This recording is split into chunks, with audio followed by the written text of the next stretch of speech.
dhimma dhukkuba kiyyarraa yeroon gabaabsee sitti himu dhukkubni kiyya alhamdulillah homaan jedhu sukkaarri Itoophiyaa keessatti homaan jedhu akka biyya Arabaati miti biyya Arabaa kana keessa wanni nyaatamu hunda keessa sukkaara naqulatti fakkaata Itoophiyaan sukkaaraaf gaariidha warri Itoophiyaa jirtanu yoo itti wallaaltan malee namni sukkaaraan miidhama taanaan Itoophiyaa keessatti si toof ajjeese Itoopiyaan sukkaaraaf eeggachuudhaaf baay'ee gaariidha nyaannis badaa miti wanti hundinuu qalloodha zayitiinis qalloodhuma seena Itoophiyaa akkuma miskiinummaa biyya keenyaatti wanni originaalis hin jiru wanti nama miidhee zayitiinis naal abusha geem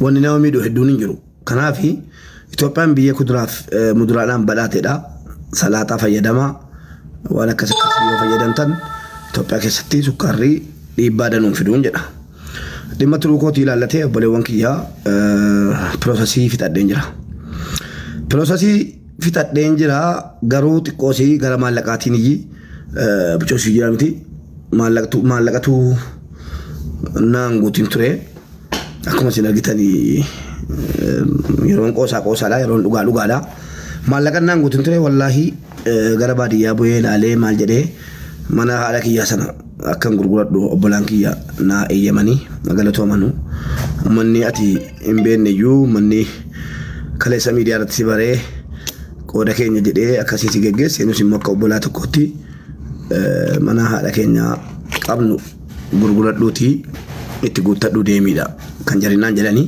anis sanuma irratti walii galee ture yeroon garuu mana haadha kootii ilaalee qabrii haadha kootii ilaalee ol deebi'u xiqqoosii natti dhaga'ame manicha gurguruun akka maatii koo gurguruu wayii natti fakkaatee naani mana haadha kootii gurguree dhaqee yaalamurra hafu yaalumti kooyyuu jedheen murteessee akkuma isinitti maallaqaa namoota tokko biraa qaban ture akka carraa ta'ee warra maallaqa biraa qabu galatoomanuu namni tokko namaaf rifata bakka mana haadha kootii gurguramoo maallaqaan sin biraa qabu naa kennitu jennaanii si kenninaan gurgurinii naan jedhanii galatoomanuu maallaqni akka qabnes akka waan na argameeti akkanatti himametti si ergameera kan jedhutu yuunti naadhee mana haadha keetii gurgurteen balleessiniiti maallaqa nu biraa qabdu si kenninaadha kan naan jedhame galatoomanuu jedhan waa ofii fudhachuun waa guddaadha liqeeffatanii na ergaaru liqeeffannee si ergina amma maallaqni kee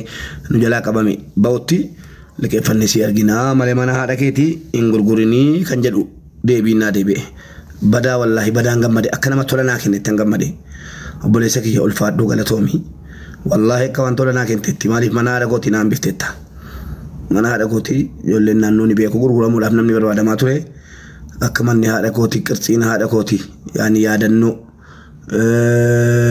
siidaa haadhaaf abbaa kootiiti manni suni akka inni gurguramne haqa koo naa kennuudhaaf jettee liqeeffachuun kee galatoomi siin jedha akkasumas namoonni tokko kan maallaqni kiyya isin bira jiru maallaqa kiyya tooltaniin buliin akka na argatan barbaada maallaqatu na qabee jira kanaaf namoonni maallaqni koo isin bira jiru akka maallaqicha na argatan barbaada gabaabumatti an waa saadheeressu isin barbaadu maallaqa kana argatan barbaada inshallah piroosesiin immoo gaarii jira xumurarra ga'ee jira maallaqa bicha baankii irratti agarsiisu tafee isteetmentii waan jedhamu jira maallaqa kiyya achitti na barbaachisu $30,000 sana baankii keessatti agarsiifnaan dhumateera deemuu malee wanni hafu tokkittiin hin jiru isiniin jedha asirra ga'eera dhageessanii asirra ga'eera gaariin jira galatoomaa ulfaadha warri naaf yaaddan warri naaf yaaddoftan warri bilbiltanii na gaafatartan warri keessaan na barreessartan hundi keessaniyyuu galatoomaa ulfaadha dhukkubni isiniin argini yoo rabbi jedhe waan yeroo dhiyoo keessatti waan gaarii dhageessu inshallah rabbiin immoo na fayyisee walitti deebinee akkuma ergasii keenya taphanne qulqulleessuu jedhetanii lakkii akkasii miti nan booha nan rifadha jaaladhu baqa namni ajandaan taanetti kennu amma anuu guyyaatti ajandaan kennine hin ta'u akkasii galatoomaa ulfaadha buleewwan kiyya qaaliif gaarii koppiliin kinaa godhaati amma waan tokko lama dubbanna Innis obboleewwan kiyya nama 388 jechuun nama qalbii miti nama hedduudha. Obboleewwan kiyya kabajamoo jalqaba irratti galatooma ulfaadhaa naaf jiraadhaa. Gariin qoosaa fedha akkuma isin beektanu namni gariin qoosaa fedha. Okay. Namni gariin qoosaa malee qubna garan fedhu. Ani immoo obboleewwan kiyya kaleessa na bira dhaabatan obboleessan kiyya akkam fayyuuf bu'aa bu'ii hedduu keessa galanii bahaa turaniif waan tokko tokko himuun barbaada. Innis yoo waa buqqate kanaadha. Kanaaf obboleewwan koo ilaa akkas na godhala. Afuura na kuta. Dhageessanii rakkoon guddaan afuura na kutuudha. Inni tokkoffaan. Lafuma kee bakka akka nama deemaa oolee rafiituun marraa kaayefaa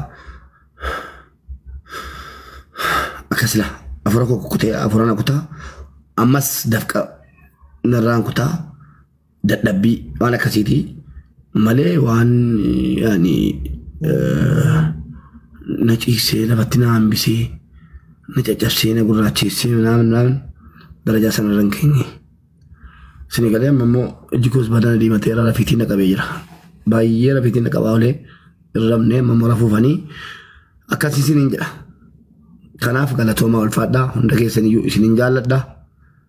Galchimee mubee jedha obsaan tokko maaliif anoo yaada wayii yookiin immoo haasaa wayii barbaadaan jiruun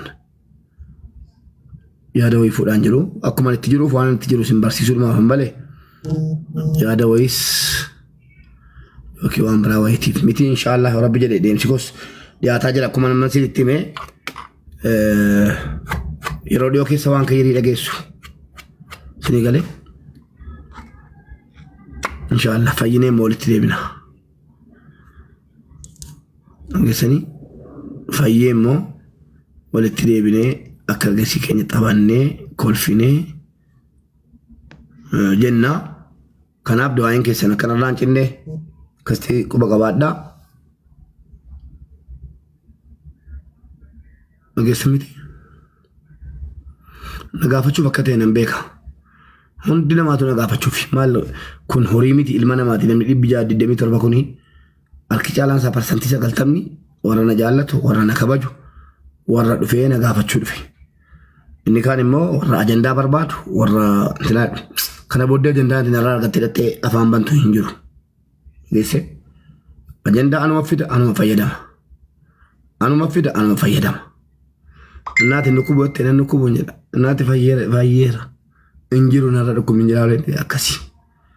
Nama keenya dhugaan sin itti maan nama keenya yoo injifachuu barbaadan innaan ni maraatu wajjin maraadhaa. Laa dhaabatanii ilaaluun ta'u. Yeroo inni feestaalii fudhatee shaantaa fudhatee fiigu duuka figatee hin jiru. Dhageessanii yeroo inni shaantaa fudhatee feestaalii uffatee fiigu atis shaantaa fudhu feestaalii uffattu duuka fiigi. Nagaadha. Isuma dhuguma keessattuu shamarran. TikTok irratti haadha kootu arrafame abbaa kootu arrafame akkas viidiyoo kobbaa jira minaamin viidiyoo kee miti jinniin kee boo rabbii kee kadhadhu waan hin taa'in hojjetin yoo namni fiigi duuka yoo namni si arrabse ol galeetii taa'e kolfi hin maraata uffata baasa otuma si nyaatu kolfi hin barsiifattamoo dura kolfa giddii kolfita barsiifataa deemta si bara bakka. Dura mamcuusi yoo namni mana balate mubaarak musammaa hattuudha kijibduudha nan jedhe kijibas gatiin hin beekneef hattummaas gatiin hin qabneef ragaa fidaa jechuun naqa laan. Anu uummata kanarratti na saalfachiisa ragaa fidaa jechuun naqa. Wanti sun maal godhe amma kashlabbeen udduu keessa muka ol keessee minaamin jettu sun hundi diina keessa seetanii saroota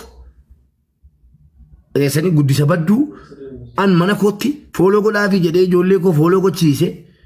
Nama se'ee jechuudha hundisiitu hundisii wallaahi ani sobu'an hundi jara warra amma Oromoo addaan diiganii isin fixaa jiran wallaahi mana kootti guddatan garuu gola jara keessatti guddatanii wallaahi an rabbii na beeku gola shayxaanaan mana koo keessa jira ta'ee Allahu alam hundi jara mana koo keessa dhufanii yeroo TikTokiin jalaa gubate mubaarak rabbii jedhiitii follow nu gosse nan follow godhaa jedhaan ture mana jala taa'een dhaqee taphataa ture naman si'a ture namaan wal barsiise ana kan nama wal barsiise gaafa nama wal baranii kaan hadda ummata jeequu minaamnitti kaan tokkoon jira mana korran gaanu kana booddee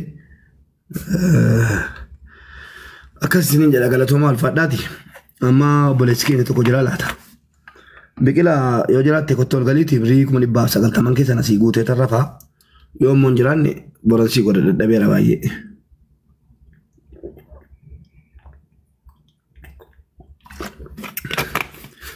Nagalchi jedha amate biqilaa jirta